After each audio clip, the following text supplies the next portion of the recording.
It's my privilege also to welcome you to our second webinar of the Power to Discriminate. It's a conference that we were planning to hold in March. It was one of the early casualties of COVID-19. And then my co-organizer, Andreas Schuler, who's unfortunately not here today. He has a prior engagement, so he can't be here today. But we sort of decided to sort of transform this into a webinar series. We had our first one last week.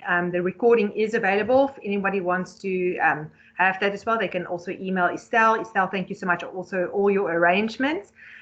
So today we have two speakers. So I would say they are the two experts on this topic, just because of their long history also with the Pentateuch and with Leviticus, especially, and also Sias, who's writing a commentary on this for Oxford University Press. So I'm gonna just maybe the house rules. There is a chat function that we will only start using during our conversation time. So we will first see us, who is my classmate. We were for 7 years together in class. So and he's now teaching at Pretoria, University of Pretoria in Old Testament. So he will first present for about 25 minutes, 30 minutes. Right after him, our professor, so both of us were also in class with Professor Hendrik Bosman. It was also my privilege for me to have him as a colleague for 7, 8 years until he retired end of 2017. Can that be true, Bossy? Sort of time flies when you are retired, it seems. But in any case, it was a privilege also to be colleagues with him. So so then he will present, and after that, the two of them will also then sort of be in conversation. And you can then at that point ask questions or make comments also in the chat function. So please mute and also put off your video just also to save bandwidth. So with that, I'm going to switch off my video and then see us if you can then maybe start yours. Okay, can you see the PowerPoint? Good. Can you, Julie? Okay, I will do this in fact that you can see the PowerPoint. Okay, thank you. So yes, holiness, disgust, and persuasion, although I did not go in that much into the disgust aspect. But okay, it's difficult to imagine text which could be more patriarchal than Leviticus 18 and 20. If one defines patriarchy as a system which protects the power of males, then this text fits right into that definition. Just as an example, Bowen, for instance, would define patriarchy as follows. Patriarchy refers to the system of legal, social, economic, and political relations that validate and enforce the sovereignty of male heads of families over dependent persons in the household. Now, Leviticus 18 and 20 explain everything in relation to the Av, or the pater, if you will, and in any schematic presentation of the text, as for instance, this one found in Thomas Hicke, there's a similar one in Feinstein. The patriarch is the major character. Although the purpose of this kind of diagram, usually used by anthropologists, is to plot exactly which relations are allowed and which not. These are just two examples from Hicke's commentary, and as I said, in Feinstein you will find a similar, and this is a standard what social anthropologists would use. So in this paper I will first attempt to explain briefly the most important historical, critical, and I suppose more specifically redactional critical perspectives on the two texts of Leviticus 18 and 20. In this I will draw a lot from the work of Christophe Niort, but also adding insights from commentaries such as Hicke, Milgrom, probably not so much, and a few others, including the most recent commentary by Kamionkovsky, which presents itself as a feminist commentary.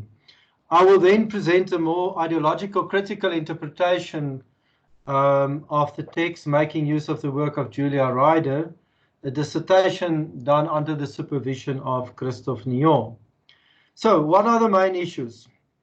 What has traditionally been called the Holiness Code starts with Leviticus 17, with a chapter on where to sacrifice and what to do with blood and what not to do with blood. This is similar to the other two legal collections in the Pentateuch, namely the Covenant Code, which starts at the end of Exodus 20 after the Decalogue, and the Deuteronomic Code, which starts in Deuteronomy 12, which both start with laws on sacrifice. Now, chapter 17 is followed by one of our chapters, and it's a chapter which is mostly apodictic and concerned with sexual taboos, with a lot around incest regulations. But that is not all that there is to the chapter. Sorry, I'm pressing the wrong buttons, but okay, I found the right button.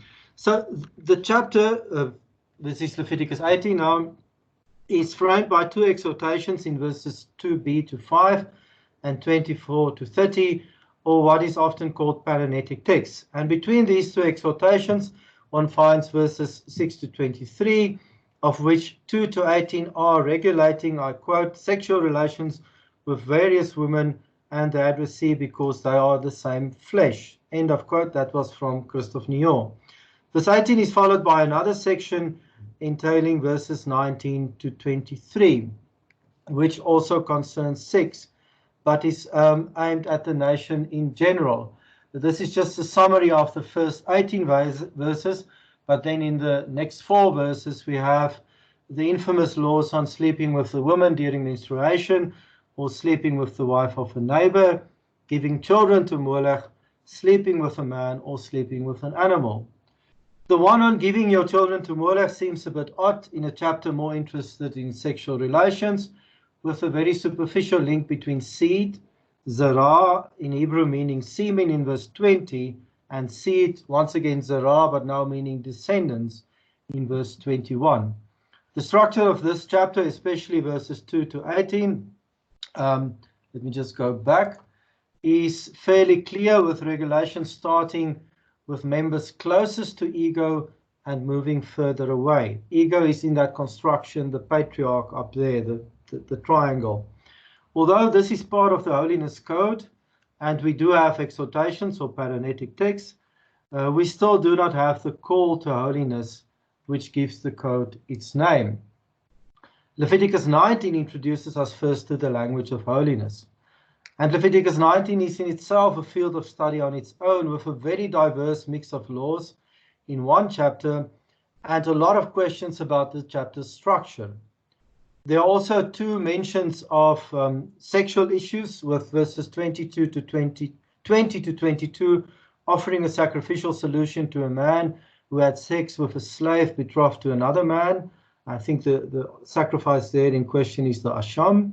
And then in verse 29, that warns that a father should not profane his daughter by making her a prostitute.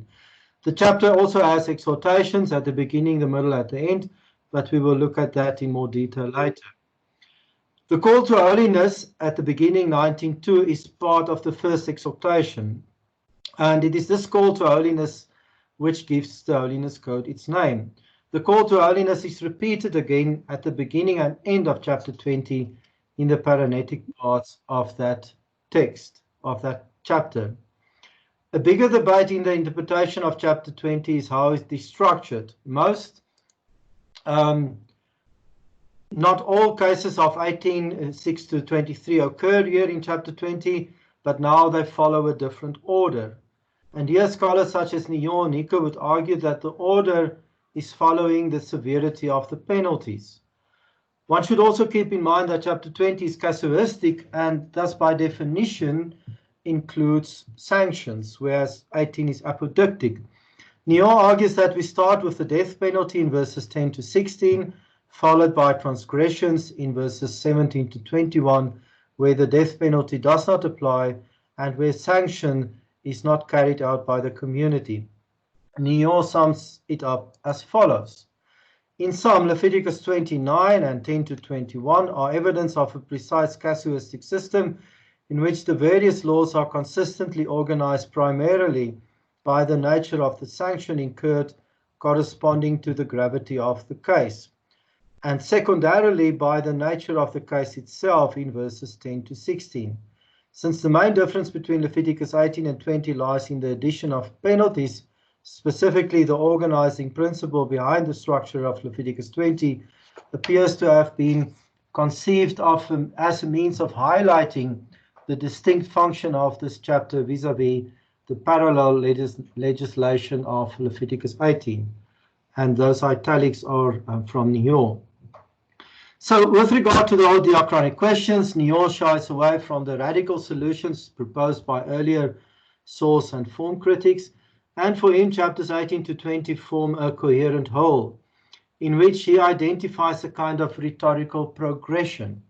Thus, chapter 18 introduces the formula, I am Yahweh your God, a personal God with personal demands, which includes obeying all of his ordinances and statutes, with the paranetic frame towards the end of the chapter warning that non-compliance will lead to the land splitting out the addressees. Chapter 19 introduces the exhortation to holiness, something which can only be achieved by means of obedience. Chapter 20 adds penalties and reiterates the quest for holiness, and eventually synthesizes all previous exhortations from chapters 18 and 20, including exhortations to holiness, and Yahweh spelling out that he wants to separate Israel from the nations, incorporating the laws on clean and unclean food in the concluding exhortations of chapter 20. I think that sentence was a bit too long for English. For Nior, the reference to Leviticus 11 also functions as some kind of structuring device. Now, I know this might all be a bit vague, but later on we will look in more detail at these paranetic texts. The summary leaves a lot of things unsaid, including, for instance, the debate about why the daughter of the addressee is not singled out.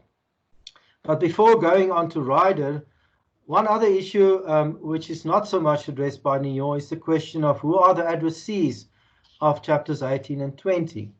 In this regard, the work of Stibbert is useful, Johanna Stibbert. She draws from Kleins, Brenner, and Rook, and for Stibbert, this text is addressed at younger males with the objective of protecting the interests of senior Israelite males. Younger males and the threat posed by them lead to a clear sense of anxiety in the text amongst older males. However one thus describes the rhetorical effect of the text as done by Nior, it should be clear that the text is patriarchal, and at face value, the first people who are to profit from this text would be a senior Israelite male, since the text attempts to protect against the threat posed by junior males, if Stibbert is correct. But to say that this text is patriarchal is to state the very obvious. A more pressing question would be what other interests might be served by these texts. And this is where I move on to the work of Julia Ryder now. In a recent PhD at the University of Lausanne titled The Holiness Legislation and Cult Centralization in the Persian Period, Julia Ryder offers what I would call a kind of ideological critical interpretation of the holiness legislation. In a sense, she reminds me a bit of Robert Carroll, although she never actually quotes or cites Robert Carroll, and she uses the term ideology rather sparingly. Whereas most scholars in the past have argued that centralization is a given in the priestly text, and that should also be understood as a given in the Holiness Code, she argues that centralization is much more contested than many scholars would often think. Now, I cannot go into the detail of this argument, but it is, in a sense, a historical argument from Persian period Yehud, and that's a topic for another day. As I've already pointed out, the holiness legislation, as she calls it, or what others would call the Holiness Code, got its name from famous texts such as Leviticus 19:2, which calls upon the addressees to become holy. Where scholars such as Kugler, Bibb, Artis, Hike, and also Kamionkovsky in her feminist commentary often present these texts calling on the addressees to become holy as a kind of democratization of holiness, Ryder presents a far more hegemonic interpretation. Those scholars arguing for this positive interpretation of the holiness language basically argue that in Leviticus 1-16, holiness is only applied to the temple, its personnel, meaning the priests, and its paraphernalia. Leviticus 1-16 is usually regarded as part of the priestly text, but now in the holiness legislation, which most scholars nowadays, rather included, understand as a post-priestly text, Holiness comes within reach of the ordinary addressee. Scholars often make the argument that holiness is achieved by means of ethical behavior. Holiness becomes a great equalizer between people and priests, or as Bibb puts it, holiness points to the distinct relationship between the people of Israel and their God. Both the people and the priests are now considered holy because their holy God has sanctified them. Ryder uses the insights of philosophers such as Foucault and Gramsci, and at some stage I think she also smuggles Adorno in there, and argues that this language of holiness found in the paranetic frame of the Holiness Code should be described as hegemonic rather than democratic. Chapter 5 of her dissertation is called Holiness as Hegemony. It actually sounds wonderful to me. But okay, let me briefly sum up her argument. So, Ryder does not think that holiness is an equalizer. To the contrary, a clear hierarchy remains where priests are still at the top of this hierarchy, or as she puts it, in essence, the holiness of the priesthood is permanently bestowed by virtue of the priest's ritual consecration, while that of the people is conditional on their observance of the law. In support of this argument, she refers to Leviticus 20:8-9, where priests are not allowed to eat carrion, otherwise they will load sin or guilt upon the sanctuary and die. It concludes, or that text concludes with, I am Yahweh who sanctifies them. Yet in Leviticus 17, verses 15-16, thus the first chapter of the holiness legislation, a native in Hebrew an asrach and a stranger a ger may eat from a carcass and only need to undergo ritual bathing and consider themselves unclean until evening. The same ritual, for instance, found in Leviticus 15, when one is exposed to zuf, bodily fluids, or certain bodily fluids. Now, the same goes more or less for priests who may marry or not, and for the high priest, these criteria are even stricter. In short, priests and non-priests, I quote, possess holiness of a fundamental different type, end of quote.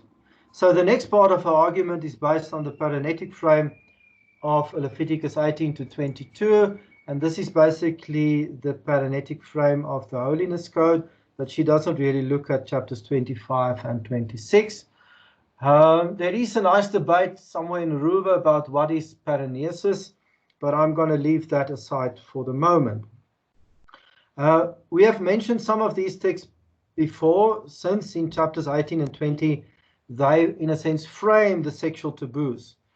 And it's also, as I said, in this framing in 19 verse 2, where the language of holiness enters for the first time and is then repeated in 27 and later on again in chapter 20. She describes these exhortations as generating consent, referring to Gramsci's term of generating common sense. She describes the strategy behind the examples from Leviticus 18 and 20 as, on the one hand, othering, and on the other hand, standardization. Thus, in 18 verses 2b-5, and I think I have the text there already. Unfortunately, the Hebrew is readable, but it was changed somehow in the process of uploading it. Thus, in 18 2b-5, the others are the Egyptians and the Canaanites, whose example the addressees are not to follow. These others are thus presented as incestuous perverts. I think these are my words, not Ryder's. This perversion led to them defiling the land in verses 24-30, and then the land spitting them out. It's a lot of text there, but I underlined the spitting out or vomiting out parts. The addressees should not follow the example of the land, and they themselves should reject, or as Staggart would say, spit out the foreign influence. The paranetic frame in chapter 20 functions similarly, although now holiness language is added after first appearing in chapter 19, the chapter in between. And here you clearly have consecrate yourselves therefore and be holy, for I am the Lord your God, keep my statutes, and then follows many of the sexual taboos, but now in casuistic form. And then once again at the end, we have a longer paranetic text. And I already referred to Nior, who made a lot of these texts. It is important to note that the explicit link here between holiness, law observance, and separation, supporting the rationale of othering. This is how she describes othering. The reference to right eating in verse 29 could be understood as the standardization of the Israelite diet in accordance with a shared central authority.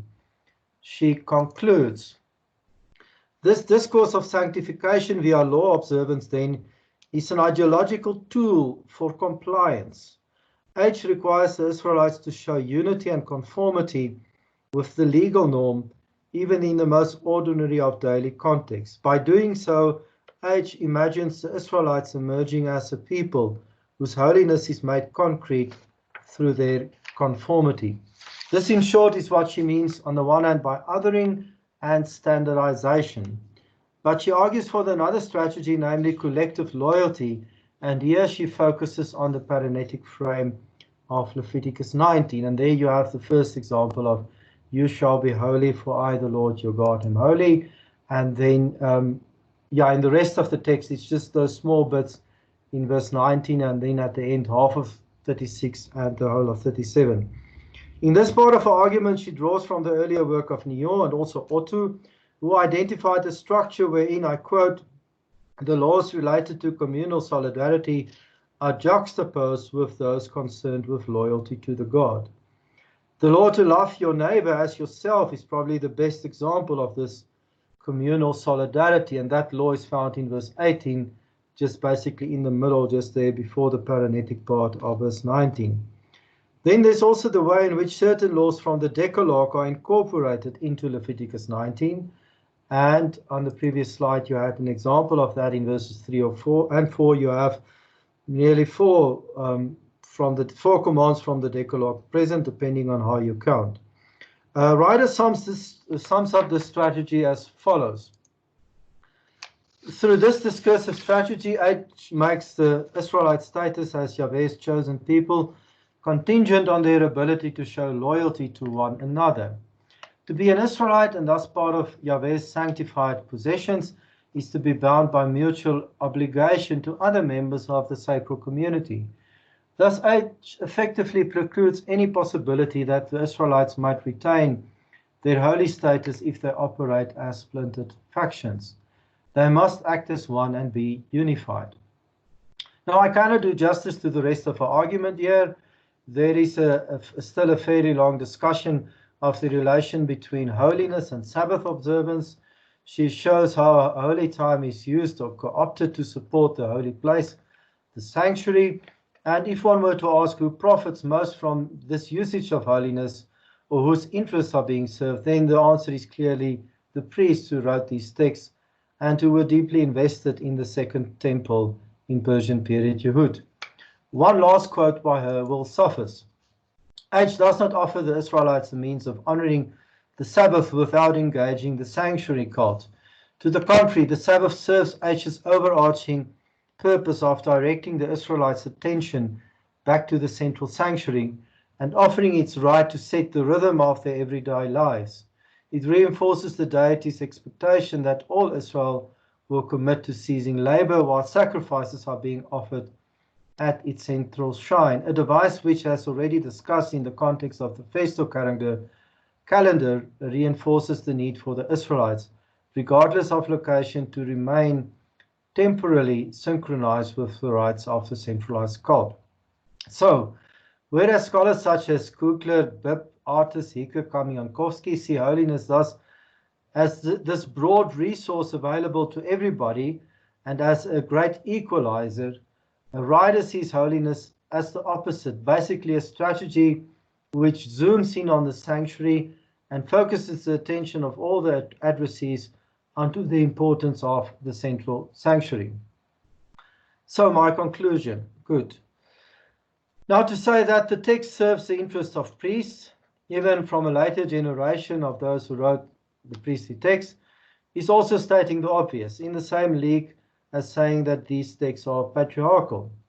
But Ryder takes aspects of the text which were usually presented as a redeeming feature of the text, and now presents the darker power-grabbing side of the language of holiness. This language includes all the sexual taboos and the variety of different laws in chapter 19 and the exhortations of the paranetic frame. Now, these arguments, or her argument, leaves me with two rather diverse questions. And now, when she discusses Leviticus 19, she makes a lot of verse 18 of the command to love your neighbor as yourself. And this is part of the strategy for what she calls collective loyalty. But in that discussion, she does not even mention verse 34, where the adversaries are asked to love the stranger, the Gerim, like themselves. And it is not clear to me where this fits in to this quest for collective loyalty. I just wonder, and silently hope, I should say, whether there are not parts of chapters 18 to 20 which do rise above all the power-grabbing persuasion taking place in these chapters. So this is one question that I have that she doesn't really address, and it's specifically about Leviticus 19. My other question is much more general. A totally different question that I wonder about is the interest of the Persian Empire. There is, for instance, the older work of Ballantyne. He wrote a book, The Torah as Worship, that's worship, in 1999. And he was still at that stage influenced by the older ideas of Persian imperial authorization of, what was it, Peter Frey, who started with that, where Ballantyne argues that the Second Temple was there to serve the empire. And his argument is basically everything which supports the sanctuary, such as the creation narratives or the Sabbath. All of these are devices in service of the empire because they service, in a sense, the central sanctuary. Ryder presents a more updated historical argument, which is not, where it is not taken for granted that the temple was intertwined with Persian administration. She engages with the old arguments of Joachim Schaper, but she presents much more recent views, where it is questioned whether Jerusalem played such an important role in Persian administration. Now, I wonder whether this objective of focusing on the importance of the temple and the sacrificial cult should then be understood as resistance against the empire instead of Ballantyne's idea of compliance to the empire. Thus, all this talk of identity and separation, of othering, could this not also be understood as attempts to resist and to push back and to survive within the Pax Persica? And that is, thank you, that is the end of my presentation.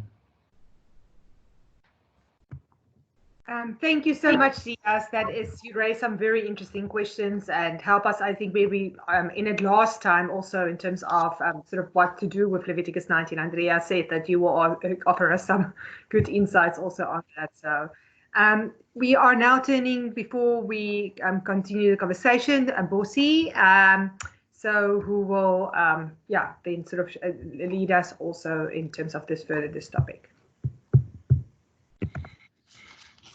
Good, thank you. Can I just make sure that I'm audible and to some extent visible? Exactly. And to some extent visible here at the bottom in a small picture. Okay. So first, thanks to Julie and Andreas for organizing the seminar. Secondly, I enjoy sharing this session with Sias, who recently had a hurricane after Isaias, now hovering over Florida. And also it's good to be in the company of colleagues and students, somewhat ironically in a time of isolation. So my topic is discerning abomination in Leviticus 18:22 and 20:13 in relation to holiness, honor, and shame. Take note, it's not 18 to 20, but 18 and 20. Not that 19 is unimportant, but that is not focused on in this contribution, and I'm glad Sias did more justice to it. Then I turn to the structure. You'll see after the obligatory introduction, there will be notes on the structure of Leviticus 18 as a whole, and then more in particular on 18:22 within the context of 20 to 23. The same then with regards to Leviticus, and then the reasons for depicting male-male sexual intimacy as an abomination from, on the one hand, protection of holiness, and secondly, maintaining honor and shame, and then come to some very tentative conclusions. So with regards to the introduction, when reflecting on what is considered to be abominable or perverse sexual activity within a given society, one should always keep in mind that superimposing one's own presuppositions on the past is a constant temptation. In somewhat later vein, during one of his conversations with Henry Jaglom, the well-known actor and director Orson Welles remarked, "There are three sexes, men, women, and actors actors combine the worst qualities of the other two. Sometimes lecturers also perform as actors." I presume that there is a continuum between female and male, and that many sexual orientations can be found on this continuum, thus not presupposing binary opposites, male and female, or even heterosexual normativity. Further, I do not presuppose a linear development in the understanding of sexuality in Judeo-Christian scripture, but at least allow for the possibility that more than one understanding of sexuality coexisted. Any study of Leviticus 18 to 20 as part of the so-called Holiness Code must take into consideration that the holiness of God and humankind's representations thereof are most important for Leviticus 18 to 20 as a whole. When one engages with the depiction of male-male sexual relations in 1822 and 2013 as an abomination, to'eva, different reasons have been given for this highly negative appreciation: ritual purity, idolatry, male honor, creational order, etc. But this contribution wants to focus on the reference to abomination in relation to holiness, honor, and shame.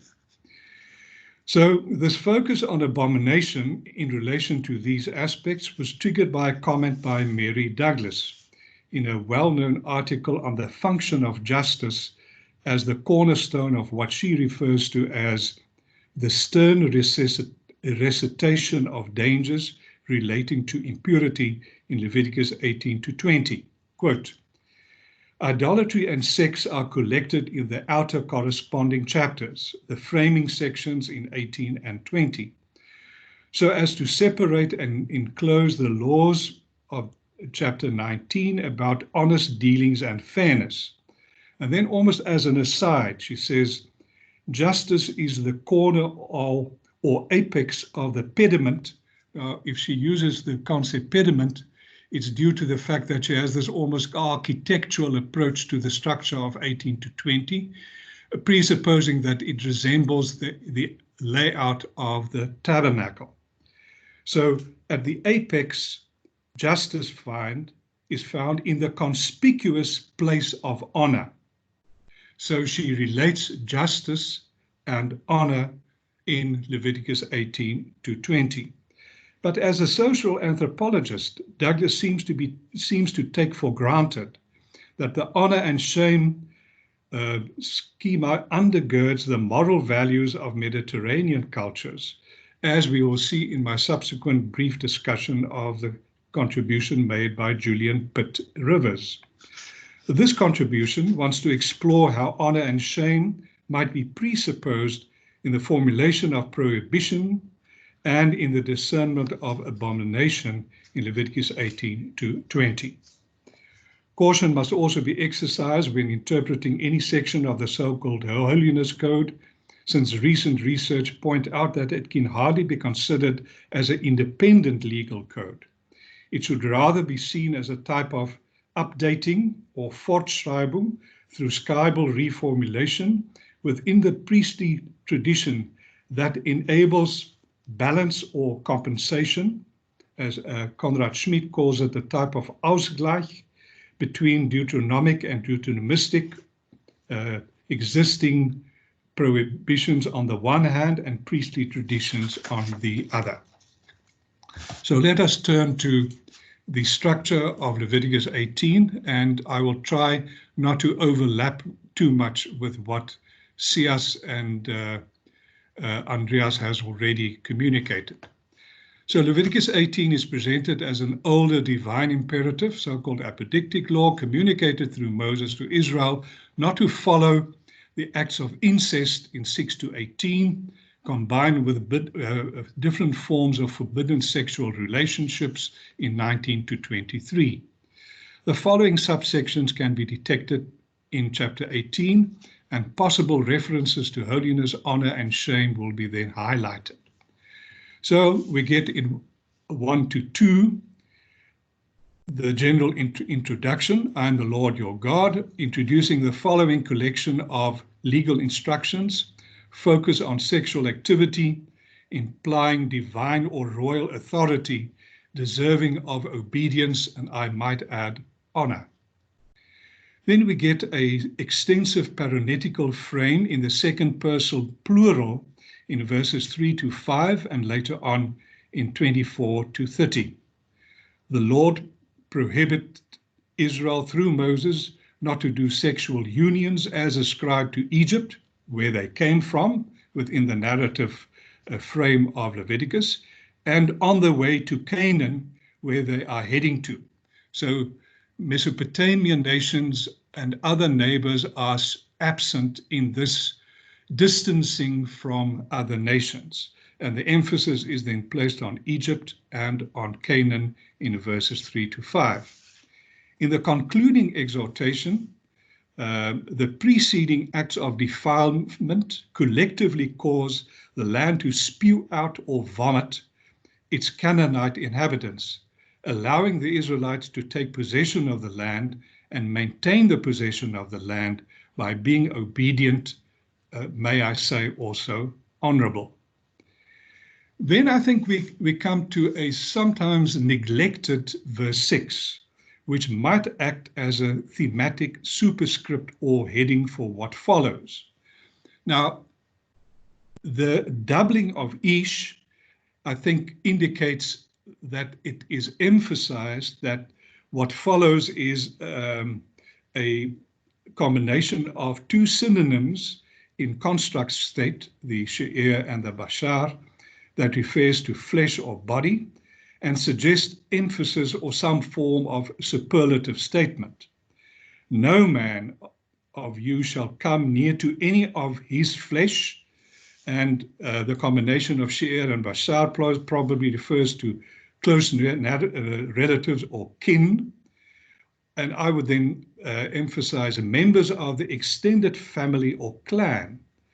And they are now prohibited to uncover the nakedness or genitalia, often used as a metaphor for shame, but frequently used as a euphemistic reference to sexual intercourse. I am the Lord is a refrain, of course, in the so-called Holiness Code, reminding the audience on whose authorities these prohibitions are communicated, as well as emphasizing the honor of the Lord that has to be respected.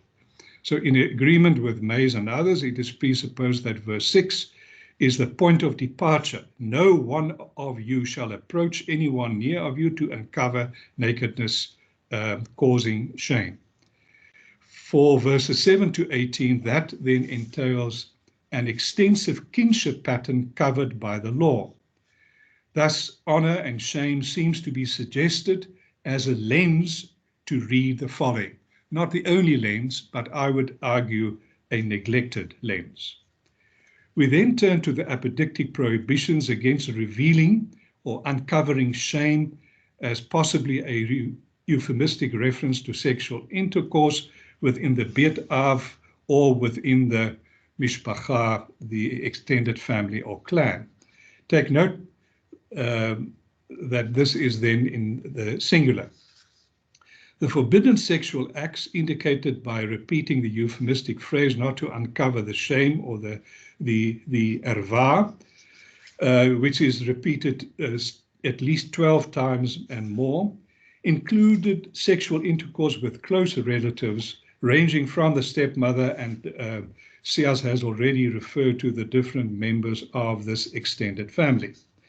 In a polygamous society, the father's wife could also be someone other than just the own mother. I then turn to 17 to 18 as apodictic prohibitions against revealing the shame with blood relatives beyond the extended family. So it's also extended prohibitions beyond the extended family by referring to a woman and a daughter or the granddaughter in verse 17. I skip 19 to 23, which we will discuss into a little bit more detail, and then remind you that the extensive parenetical conclusion in the plural as opposed to the preceding singular is then found in 24 to 30. We then turn to 18 to 22 within the context of 20 to 23. Sexual intimacy with a male is prohibited in 22 and is preceded by the prohibitions not to take a wife's sister as a wife, nor perform sexual intercourse during female menstruation in 19, or with a neighbor's wife in 20. The prohibition of male-male sexual intercourse is flanked by the prohibition of child sacrifice to Molech in 21, and the prohibition of sexual intercourse with animals or bestiality in 23. So whilst focusing on these instructions closest to 21, I think one can also take note of the different reasons provided for the forbidden sexual relations in 20 to 23. So 20, you shall have no sexual relations with your kinsman's wife and defile yourself. The prohibitions against adultery was probably included because it was related to objectionable sexual behavior and might have formed part of the negative stereotypical image of Canaan and Egypt, which is not verified by archaeological or other textual evidence. The Israeli male is prohibited to have sexual intercourse with his neighbor's wife or kinsman's wife, and the reason provided is that adultery caused defilement. 21. You shall not give any of your offspring to sacrifice them to Molech or profane the name of God. I am the Lord.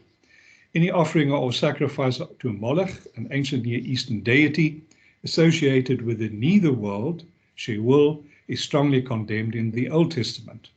And according to Deuteronomy 12 and 18, most probably involved the sacrifice of children.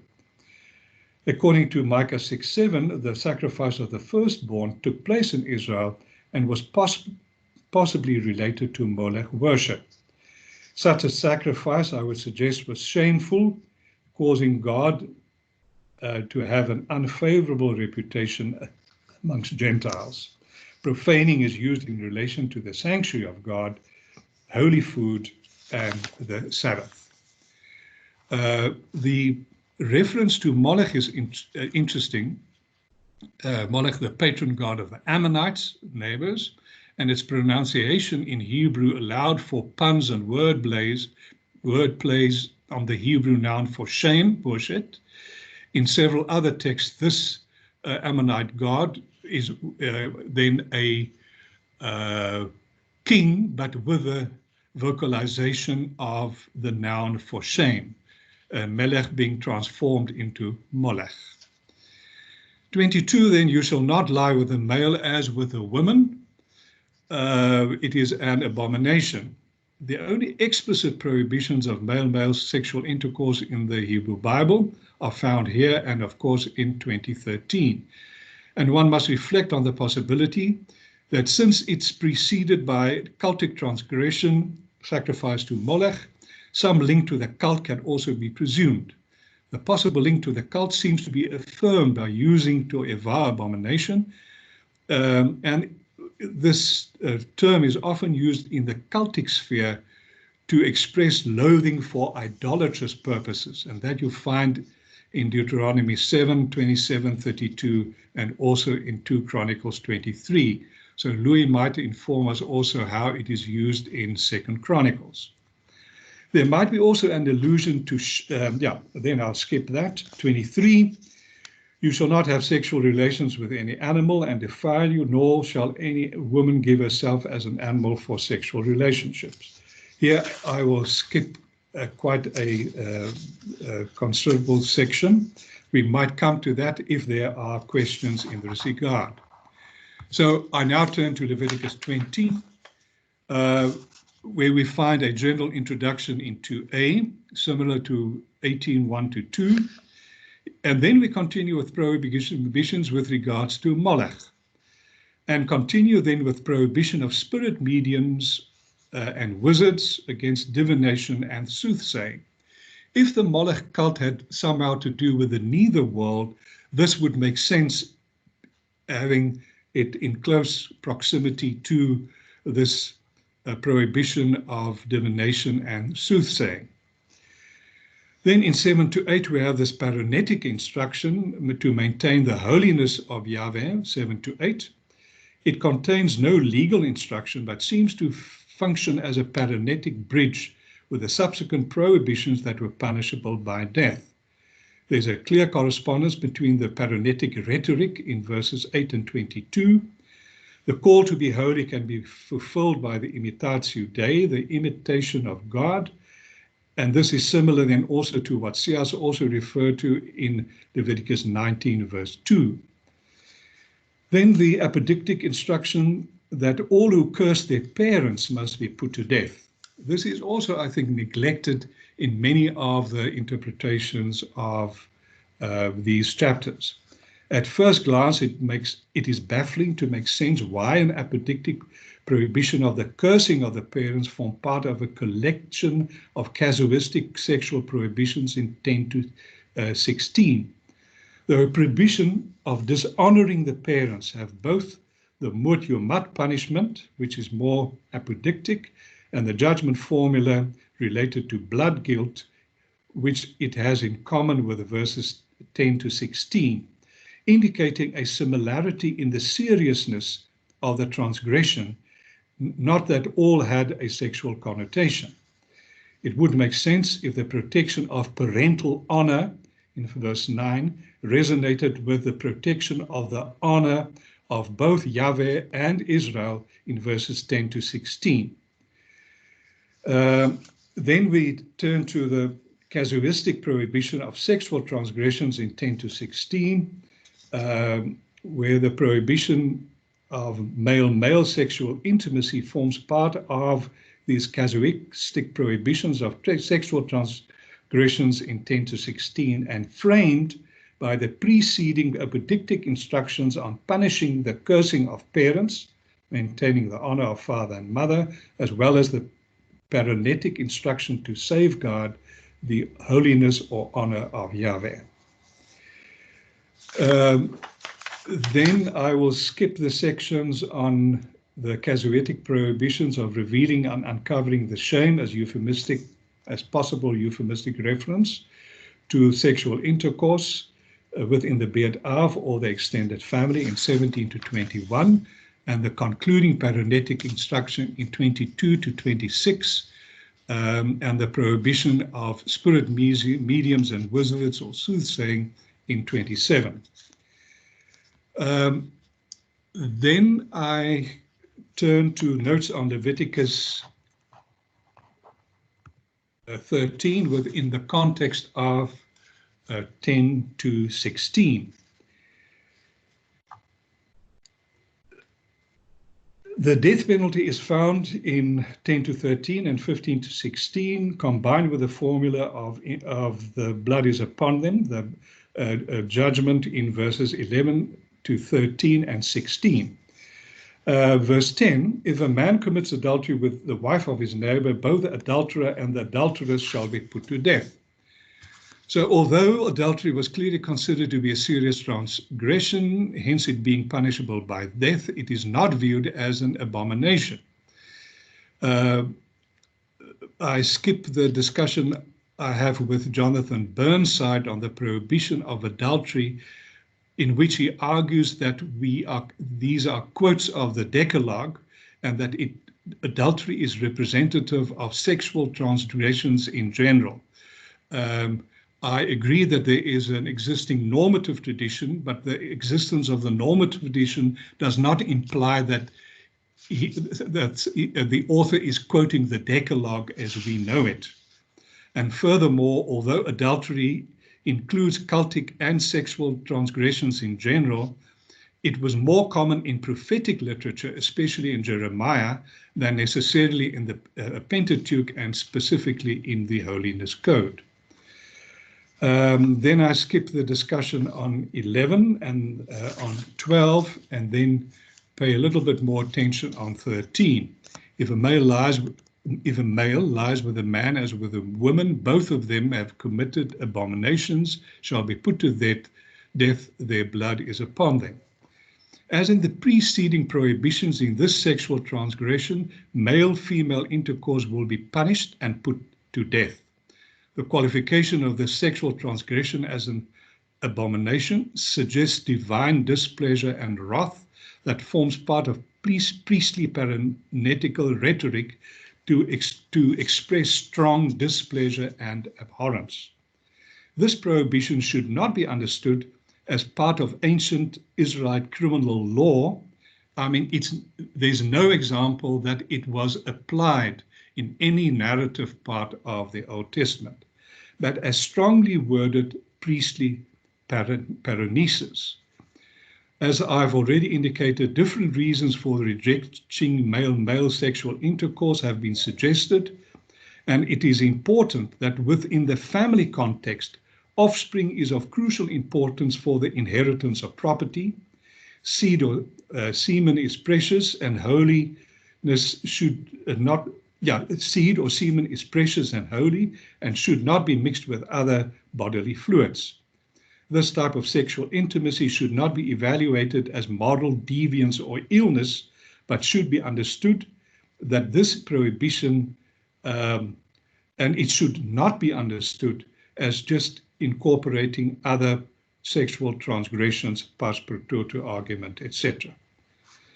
I think Hike is correct in considering verse 13 as a call to responsible sexuality and partnership, and concludes that the prohibition of male-male intercourse can be understood as an attempt to safeguard the stability and order within the family, be it extended or a collection of families within the clan. I would like to suggest that it was considered a shaming experience for a man to be penetrated like a woman. Thus, this prohibition can also be interpreted as a protection of male honor, and this is also verified by rabbinic exegesis, which is quite vivid, and I will not go into at this point in time. I skip my discussion of verses 14, 15, and 16, and then briefly try to look at reasons for depicting male-male sexual relations as an abomination.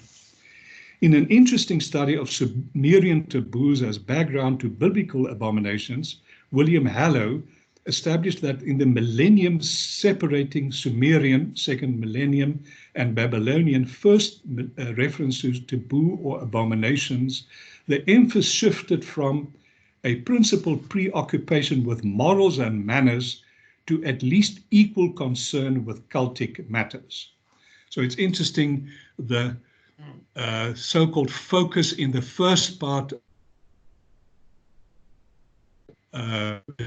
more on cultic matters combined with the focus on moral, ethical matters in the second half. And I think Sias has argued it should not be seen as two separate halves, but that it was well integrated into one system. In the past, several reasons have been given for rejecting male-male sexual intercourse in the Hebrew Bible, ranging from a deontological argument, where it disregards supposed creational order that separated and distinguished male from female, to a teleological argument, the wasting of seed that was intended for procreation. I skip then my more in detail discussion of this deontological and teleological arguments. This contribution will argue that the discernment of male-male sexual intercourse as to'eva, abomination, is predicated by cultural and religious presuppositions. Holiness, being obedient to the Holy Lord, entailed more than just separation from impurity or pollution. Honor, the glory and reputation bestowed to obedient keepers of divine instruction by the Lord as patron of Israel as a covenant community, as well as the kingship group someone belonged to. Shame as being disgraced by disobedience to divine stipulations and transgressing the undergirding social values. So I'm going to skip the abomination due to the protection of holiness, since Sias has already referred to aspects in this regard. Can I then just briefly point out that Kadosh also in the book of Leviticus, in chapter 8, priests had to be holy. In chapter 24, Israel had to be holy. So you have this general movement from in the first half, how is holiness achieved for the priestly and the temple context, and on the other hand, how do Israel as a whole become holy? In Leviticus 18 to 20, it's interesting that especially in Leviticus 20, it starts off in verse 3 with a reference to the holy name, and ending off with Israel had to be holy. If we now turn to honor and shame, and I skip quite a lot, abomination due to honor and shame as dominant societal values. It's interesting that within Leviticus, you find in Leviticus 10 verse 3, I will show you my holiness and I will reveal my kavod, my glory to you, or my honor to you, where then in an almost synonymous parallelism, holiness is closely linked to honor. And I would argue this is true for much of the subsequent sections within Leviticus. Special attention will be given to Julian Pedrivers, that the regulation of sexual relationships is a political matter, a function of a system of status and power manifest in the idiom of honor. In his later research published in his 1977 publication, Fate of Shechem, The Politics of Sex, he re-emphasizes that the code of honor and shame is central to Mediterranean cultures. If we look at Old Testament studies in terms of honor and shame, I briefly refer to Klopfenstein in 72, where he focuses on shame as the manifestation of guilt or the result of sin. And then Stiebert, where shame as a more psychological or internal emotion of being vulnerable, and a social aspect as an external censure. And she is not all that enthusiastic that there's much indication of Mediterranean values as Pedrivers indicated in the book of Leviticus. I would associate more with Lynch in 2012, who besides the psychological and social aspects of shame, paid more attention to the physical aspects of shame. And there I would then point out the repeated reference to erva in Leviticus 18, the uncovering of the genitalia or of the shame, and that it is not necessarily only to be seen as a euphemistic reference to sexual intercourse. So I would say if you interpret also arva as a form of shaming, then the juxtaposition of shame and honor becomes crucially important. Since time is running out, I would like to conclude with the following. It is most important to note that I wanted to make a quick joke about if we think about abomination. Of course, all of you have to have taken up knitting and using different fibers for clothing. If you combine wool and cotton, you are committing an abomination. Those of you who in your youth or during your honeymoon committed yourself to a small, inobtrusive tattoo, according to 1928, tattoos are also an abomination. I skip then the honor and shame and holiness, and then come to the conclusion. It is most important to note that Leviticus 18 to 20 must not be interpreted as legal text that will adhere to an Israelite or early Jewish jurisprudence. There is, for instance, no evidence in the Old Testament that transgressions of the prohibitions related to adultery or male-male sexual intercourse led to the death penalty. The supplementing of sexual transgressions mentioned in 18 and supplemented with capital punishment in 20 should rather be interpreted as paranetic instructions warning the people about the serious implications of their transgressions. Although it is clear that numerous reasons can be argued as rationale for abomination, honor and shame are clearly core values in Mediterranean cultures, including ancient Israel, where obedience and disobedience with regards to priestly instructions related to sexual relations within asymmetrical power relations such as covenant existed parallel to honor and shame. Discerning abomination with regards to male-male sexual intimacy according to the tripart distinction by Douglas and eventually also Morrow in 2017 opened up the following levels of significance. On a bodily level, male-male sexual intimacy should not mimic female-male intercourse. This is verified by later rabbinic interpretation. Secondly, on a temple or cultic level, the bodily mimicry leads to defilement, and on a community level, Israel must behave different to the inhabitants of Egypt and Canaan to safeguard their eventual possession of the land. There can be no doubt that there is some form of moral lexicon that shapes our self-understanding and impacts our interaction with the other. It is of crucial importance to rethink the semantic field associated with the term abomination, especially if it is used to vilify any sexual orientation diverging from heterosexual normativity. Arguments for depicting male-male sexual intimacy as a form of deviant and abominable sexuality often resort to a nostalgic rhetoric recalling of some bygone age where Judeo-Christian morality reigned supreme.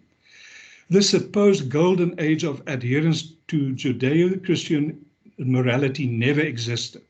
Not only was there initially little difference between the morality of ancient Israel and her Canaanite and Egyptian neighbors, nor can any single epoch in the Judeo-Christian history be cited as an example of the supposed age of morality.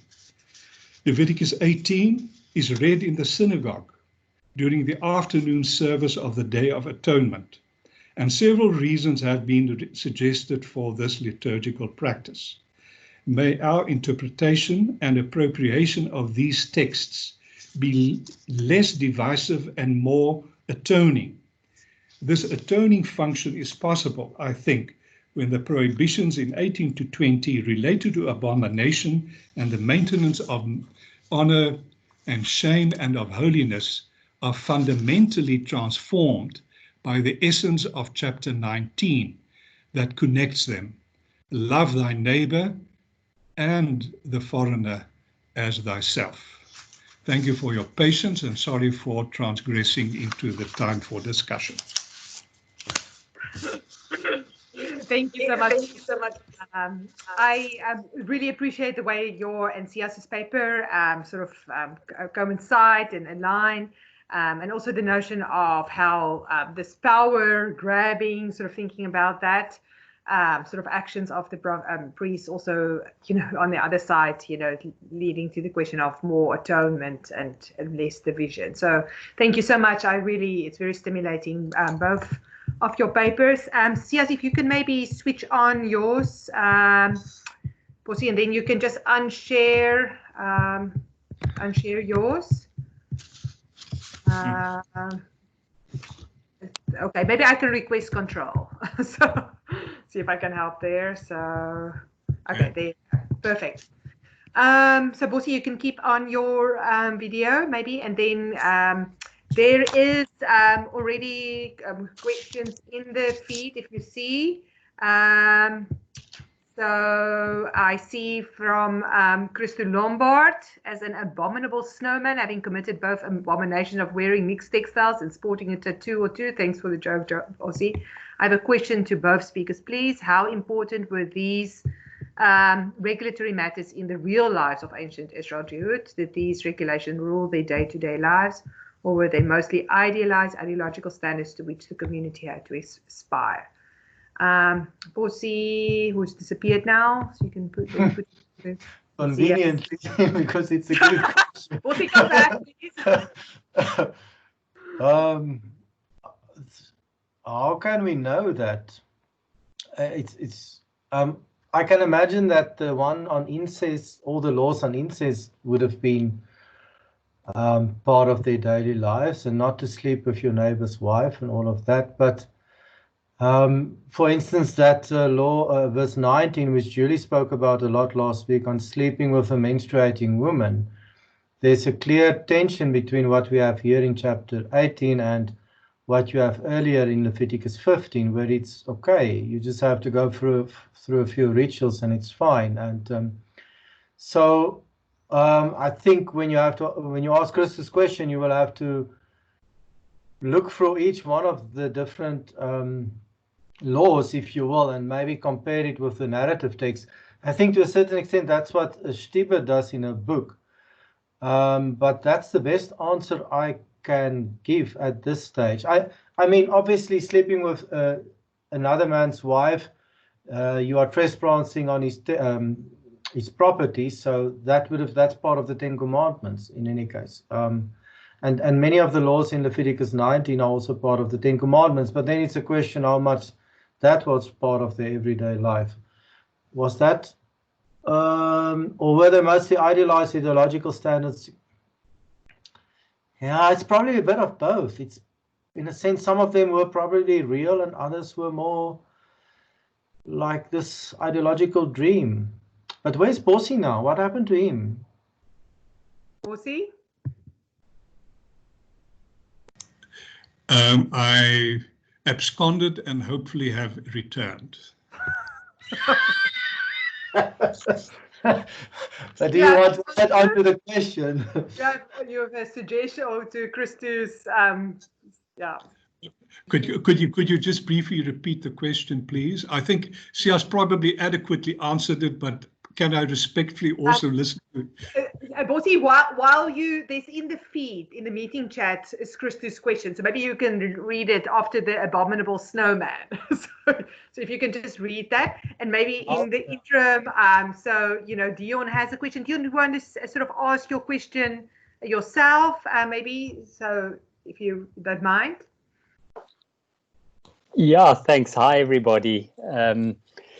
Bossy, it was great to listen to your paper. Yes, sorry I missed yours. I had to take my son to the dentist, and so I only managed to catch Bossy's paper. Bossy, I'm struck again by the sort of relationship between ethics and sacred texts, in the sense that very often my experience is, certainly of contemporary readers, that what we sense to be natural, what our own inclinations and desires are, sort of predates what sacred texts offer. And I'm sensing also in the reading of the construction of these three chapters that some of that may be present, that there's a sort of cultural naturalness to what we think is right, and we build the text in that way.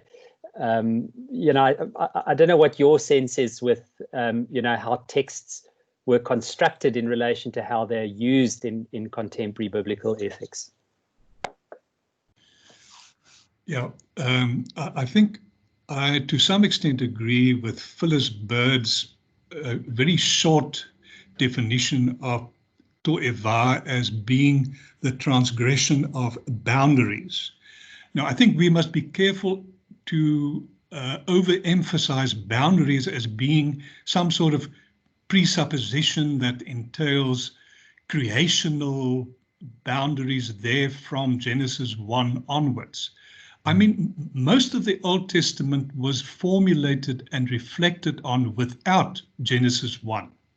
So we must be careful to presuppose that the canonical prominence of Genesis 1 should then establish this preeminence of creational order, and that this should then be taken as the so-called natural order within which our morality and ethics must be compliant with. So therefore, I think it is important to look at, for instance, the emphasis on honoring the parents in Leviticus 20. And although I would agree that 18 to 20 is thoroughly patriarchal, the honoring of the parents is more honoring family, and family in the extended form. So how to be holy, not only within the sanctuary, but also within society, and how to be compliant with holiness within the family environment, that I think is crucial for understanding the different references to what is allowed within the familial context, so to speak. Good. So mixtures are, or strange mixtures are always frowned upon. And I think the scientists in Wuhan, China, would probably have to look at the Old Testament understanding that bats are unclean. I mean, they look like mice and they fly like birds. So, I mean, how can such a mixture be, or how can that lead? That can only lead to impurity, so to speak. So, I mean, any transgression of so-called boundaries was frowned upon, considered to be abominable, etc., etc. So, mixtures of any kind, whether it's material or sexual or otherwise, that was frowned upon and considered to be dishonorable and also impinging on holiness. There's two questions in the feed. I see Kennedy asked to explain paranesis or paranesic as used in your presentations, and then Dorcas is asking rightly that in some African communities, also in Kenya where she is, it's a taboo to speak about sexuality and gender, homosexuality in particular, and that it even may lead you, to be incarcerated or, in terms of that. So the danger also of even addressing some of these texts, sort of reflecting to that. Would you like to start, Sias? With paranesis. Okay, there's a question about from the paranetic parts of the. There's a fair amount of consensus about what these texts, which texts are paranetic in chapters 18. Actually through to 25. And another English term often used is exhortation. In Afrikaans, we use the term aanmaning, and I think there's a similar term used in German. But that is all of those texts where people are directly addressed. That's the best definition I can come up with. Even Julia Ryder does not define it that detailed, but I know in the book by Thomas Roeber, there's a very nice detailed definition of what paranesis is. But you don't only find it in the Old Testament, you get it in the letters of Paul at times, etc., if I'm correct. So maybe even the New Testament scholars could add to that. But in terms of the Holiness Code, it's clear, or there's a fair amount of consensus about which texts are part of the paranetic frame. And that's the one that I listed and Bossi referred to. Bossi, would you like to add to that, the definition of paranesis? So paranesis could be admonition, but it can also be instruction. And I mean, Torah is not necessarily just law. It is in essence also instruction. So in a sense, paranesis would be admonitory instruction, and it would also then be where it has a framing function. It is usually explanatory.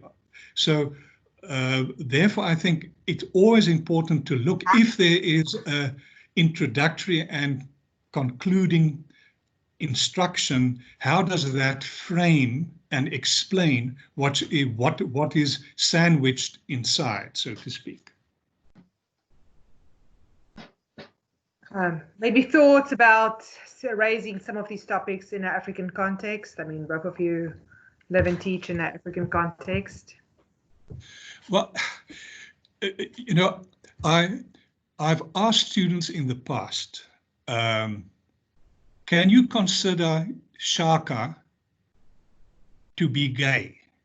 I mean, if you look at the behavior of Shaka, there is a very strong possibility that he was a gay person. And what makes it almost impossible within African culture to even consider that this emblematic example of masculinity could have been gay and was most probably gay.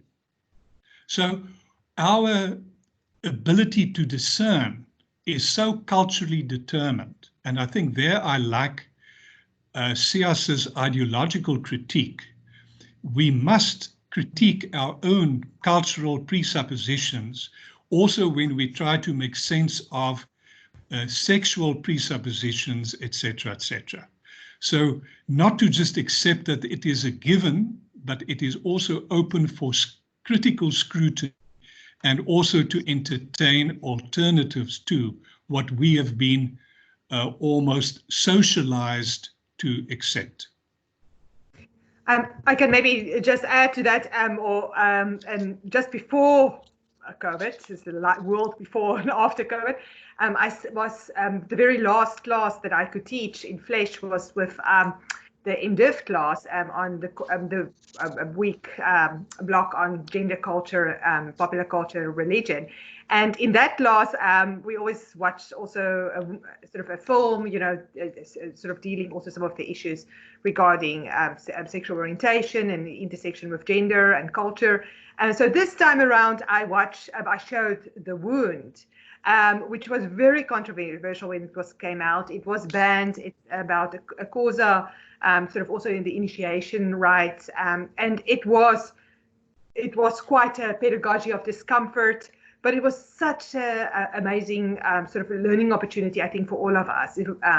And I think that sort of raised that issue as well. I mean, it is part of the communities, is part of different cultures. If we say that about 10% of people might be sort of non-heteronormative in their sexual orientation, it is all around. It is so. And how do communities deal with that? And do they recognize it? Do they have the language even to speak about that? So yeah, so I think, Dorcas, it is possible to have these courageous conversations.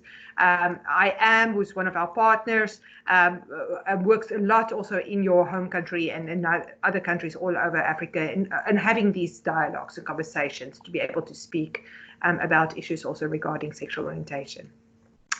Perhaps just one quick comment. Socially and culturally, we are all engendered by our immediate context, but we have the responsibility of engendering also other. So we cannot just say we've been born this way, we are culturally predisposed to understand and to live out a certain engenderment. We have to take responsibility for how we engender others. and also the others who are different from ours, from ourselves.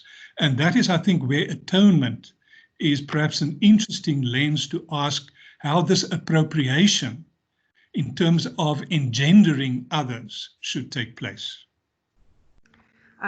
I think that's a great observation. And also in terms of this conference, I mean, the notion of the power also, who has the power to discriminate, who has the power to say, I really like, Sias, your notion of the sort of the power grabbing, even the nice texts, like the holiness codes there. And I mean, I think sort of complicating it also for us to consider what's at stake. But then on the other hand, also the notion of resistance, which I really sort of appreciate in a culture where, there is spaces that individuals find of sort of changing the status quo, or even if it's on the books, you know, sort of finding different ways of living and dealing with it in a creative way. So I think that is a very interesting point also to consider further. Anybody? I tried to the feed. Yes. Can I just quickly remark on the combination of compliance and resistance? And I think that's a very important point Ryder makes, and which Sias also looked at. The whole issue of mimicry in colonial, post-colonial critique is very important. People who are in subjugated circumstances, who are on the receiving end of colonialism and coloniality, often resort to mimicry. So on the one hand, they could comply with the Persian or with the Seleucid Empire, etc., but in a very clever way, they can also resist. And we must be open to this resistance, which sometimes would be camouflaged on the surface by compliance. So this, I think, is something which opens up new veins of interpretation. Of course, eisegesis then rears its ugly head, but it's always there. It's always there. It is always there. We have is eisegesis. Yeah. Well, sorry, Bossy, you mentioned atonement before. What did you mean by atonement? So, in other words, if chapter 16 introduces what is generally called as instruction related to holiness, etc., if atonement is somehow reconciling the people with their Lord, or etc., etc. I mean, and how do you get rid of impurity? Do you just lay your hands on the one for Azazel and let it loose within in the desert? Are you then rid of your impurity? So, I mean, atonement is an interesting lens through which we can have a look at the issue of holiness, etc. Yeah, no, I thought it was an interesting comment, but atonement in the priestly world always involves blood. So, and the goat for Azazel is one of the exceptions. Yeah, so that's just something that triggered some thinking with me, but I'm not sure where I'm heading with that, or where you are heading with it. That's why I asked. The mental space, we are trying things out, and all the people who are listening are sort of taking it also in their own different contexts. So that is wonderful. As you're thinking, I'm trying to watch the feed if there was other questions that I missed or so. If you want to raise your hand, also, if there's somebody who wants to, we have about 5 minutes, 6 minutes left. I want to sort of respect the time that we are all Zoomed and Microsoft Teamed out. So anybody who wants. Okay. I mean, in terms of atonement, without going into any detail, you could say there is a forensic juridical part to it. But there's also the whole issue of satisfaction. I mean, is blood necessary to achieve atonement, so to speak? And then furthermore, how do you balance this, quid pro quo, almost retribution type of thinking when you reflect on what atonement can be? So this tension between the more forensic and the more, let's say, so-called satisfaction theory of atonement is an interesting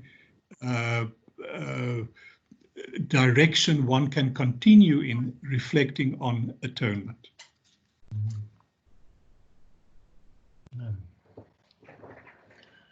Good. Anybody else?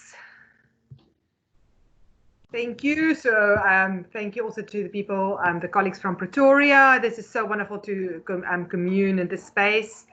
Also Alexandria from America, my student from there, former students. It's really great to have you all in this space. Colleagues, I think we're going to call it a night or afternoon, depending where you are. And then we invite you to also next week. Next week we have two American colleagues. They are actually a husband and wife team, Naisha Jr. and Jeremy Schipper. I got to know them at Princeton, and then I was very surprised a couple of years later when I heard that they are actually married. But they are, and they both teach now at Temple University. So Naisha is a womanist scholar, and Jeremy is in disability studies. So we are very excited to have them here in the webinar series. We're so sad that they could not come, and hope that we sort of at some later stage that they will be able to visit us in person. So look forward to seeing you next week. Yes, and yeah, keep well. Bye-bye. Goodbye. Thank